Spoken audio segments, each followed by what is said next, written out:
Hey guys, how you doing? Today I'm going to be doing a review for the film Obsession. Now, this is not a planned review. I did not plan on doing a review for this initially. I remember seeing one trailer at the most about this film.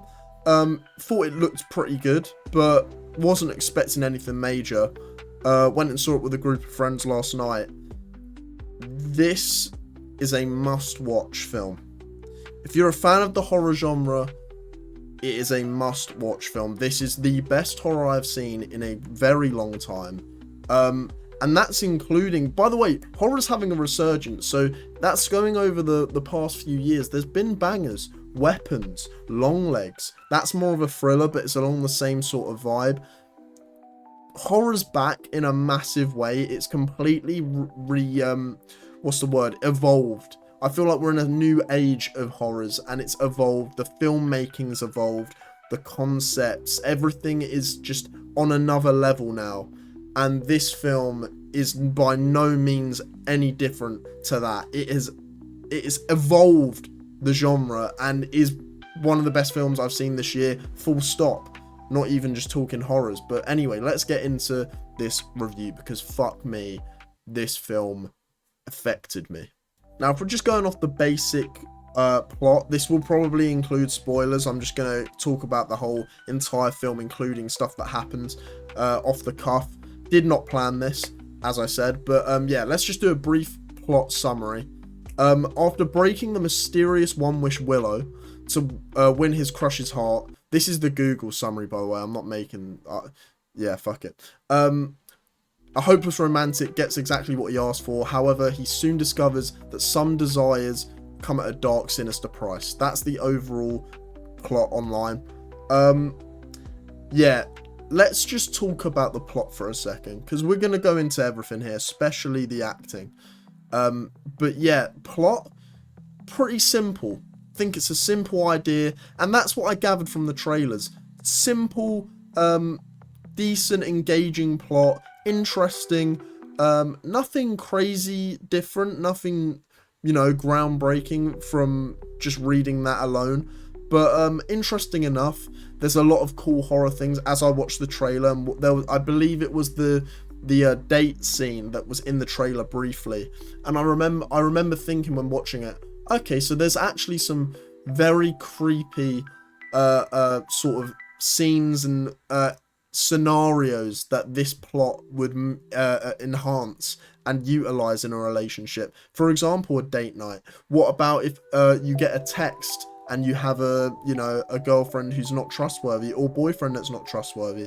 There's a lot of creepy scenarios that seem normal to a relationship, but this film's plot could sort of twist into a more dark and sort of, I'm struggling to not go into the film quite yet, but let's just say I went in thinking that they were going to do a lot of creepy little scenes like that, and that would be enough. That would be a good film. This is beyond that. I can't go any longer without talking about performance. What is the name of the actress? Indy Navarrete, who plays Nikki. You are up for an Oscar this year, and if she's not, it's a disgrace. It would be a disgrace to the fucking awards if she's not even nominated. I think she has a good chance of winning. It is such a difficult and hard performance to make not cringy, and if you've seen the film, you know what I'm on about. This could have easily been goofy, especially from just reading the scripts. I can imagine a lot of these scenes and lines and long pauses and facial expressions can easily come off funny and not scary in the slightest. But she found a way through mannerisms, through presence, and how, I don't know how you even fucking train that, but she found a way. And the way her eyes would light up and sort of just her figure would hide in the silhouettes of rooms, and the facial expressions when the demon inside of her is pissed off. Does your dad really have cancer? No, no, no. What? No, no, no, no, no.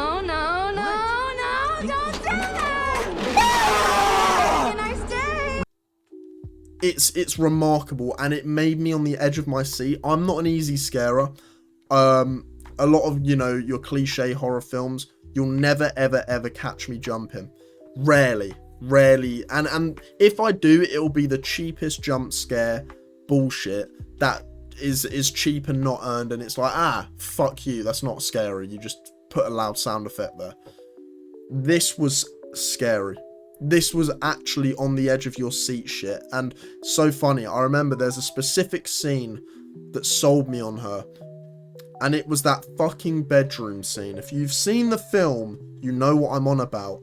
But let's just say he wakes up sort of, this is earlier in the film, around the start of the second act, and he wakes up to an empty bed, and you hear her, she's in the room, and I'll leave it there. But it's one of the most lock-in moments. It forced me to lock in and be like, oh shit, I'm nervous right now. I'm nervous watching this film. What's happening? It's been a while. So when it happens, it hit me, and I went, oh shit, right, this film's for real. I need to lock in here. And yeah, so I mean, if we're going off other, that's the main performance I wanted to mention, because it's by far the most impressive. Michael Johnson as Bear did a decent job. He was good. He had a lot to do as well, because obviously the film hinges on him and Nikki, Bear and Nikki's relationship in the film, or relationship so called. But I thought he did a great job. Rest of the cast served their purpose. Cooper Tomlinson is as Ian, fine. Megan Lawless as Sarah, fine. But yeah, nothing crazy there, nothing groundbreaking. Michael Johnston had a lot to do, and I believed in his character. And let's get into the deeper parts of this film, not to become like a prick and like a film student-y twat about it. But this film is so intelligent in its symbolic meaning. And I know easily you go, oh yeah, shut up mate, it's just a horror film, review the film. But like genuinely, this whole film is a metaphor for toxic relationships. And it's very genius in its ways of showing that. And the title Obsession, you're obviously at face value. If I asked your mum, what this film was about, she watched it, and why it's called Obsession, she'd probably go, oh, well, she was obsessed with him. It was a horror film and she was obsessed and it was scary. Correct. But it's equally about, if not more, we're following Bear from the start. He's the main character. It's about his obsession with her, and it's about wanting someone to the point of no return. And it's wanting something to work so bad that when there's even a glimmer of hope, which he gets here, it's amazing how much red flags he will not acknowledge and push to the side, in this case to the extreme, to see how long he can live out his dream of her liking him. It's fucking incredible. When you look at the film through that lens, it is so genius, and the performances only elevate that, because everything is dialed up to 100, right?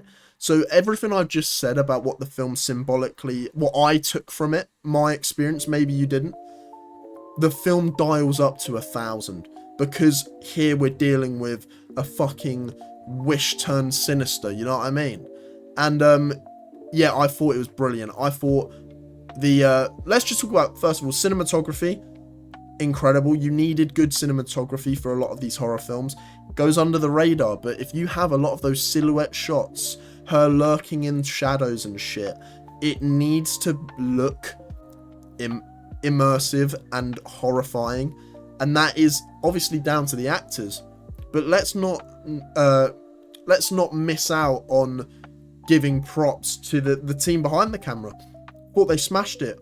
I don't know who directed this film. Directed by Curry Barker.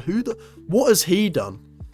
I need to find this out quick. Hold up. So as far as I can tell, and I might be wrong here, so forgive me if I am and you're a fan of his, this is his first, like, big film. And even this is like this isn't like a fucking blockbuster, but this is a big film. And I believe this is one of his first major projects. He's done a lot of shorts I see in the recent, last 3 or 4 years. And directed a couple other things, but this is his first major film. What a fucking debut onto the big screen for majority of people across the world, horror fans across the world. You've stamped your name into the ground, my friend, and I'll give you a fucking round of applause, because this was directed expertly. It was really, really, really good. A couple standout things I'll say. Obviously in a film like this, it can become a lot, and it's down to runtime. I'm really glad the film held back on its runtime, because if we look this up, 1 hour 49 minutes, right? Perfect runtime. A lot of films today overstay their welcome. A lot of films feel the need to be longer. I don't know why. I think maybe they think that has a more premium sort of feel to it. But if a film can be cut down and the pacing benefits, I don't get why more films don't do that. One battle after another could have been cut down. You know what I mean? A lot of these films can be cut down. So yeah, I'm glad they contained it to that time period. That's all this film needed, to be honest. For the pacing, the structure of the film was great. Didn't feel bored once. I mean, that's because I was shitting myself for 1 hour and 49 minutes. But nevertheless, pacing was brilliant.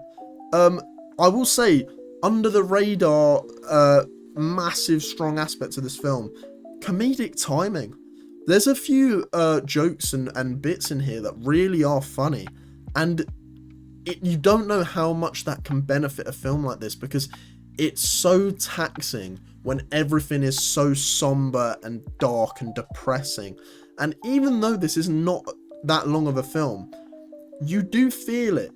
Towards the end, she's screaming fucking constantly. He's depressed constantly. People are dying. Like, this ain't a happy film. So when you do get those moments of levity, when he calls up the Wish company, and the guy on the other end is just taking the piss, that's funny. Stuff like that. I'm not gonna go into it, but stuff like that really, adds a lot, because it gives you a moment to breathe, and you need that in films like this. But I don't know what else to say other than fucking go watch this, man. Go watch this. This is a must watch. This is a film that you should watch in a cinema, but waiting for it to come out and streaming. This film deserves to make money. It does. And I'm sure it will, because I can't imagine the budget was ridiculously high for this film. But nevertheless, let's show them the love we have for fucking good films. Especially in today when everything's so overpriced. I don't know if you lot live in the UK. To go and watch like a blockbuster film, it's like 17 quid, bro. Like, films like this deserve money. I'm all for going and spending whatever. I mean, I do anyway, just because I watch films so much, but I'm saying, if a film has the quality that this does, we need to show that this is what we want. We want more of this type of content, and stuff that has a lot of fucking effort and creativity and talent to it. It's why this films like this that make you realise that film is the greatest form of art. It takes so many things, so many forms of art together to create something fucking scary, bro. This shit hit. So yeah, I'd give this like a 9.5. It's a perfect film. I think I'd give 10. The way I'd give a 10 is 10's down to personal, like, love. And maybe that I'll grow over time. This has the potential to be a 10. If someone rate this 10 out of 10, I would not question it. I'm going 9.5. 9.5. Absolute genius. One of the best films this year. Might be the best film this year so far. What a year we have. And this wasn't on my bingo card. I've talked about the films this year that I'm looking forward to. This was not on it.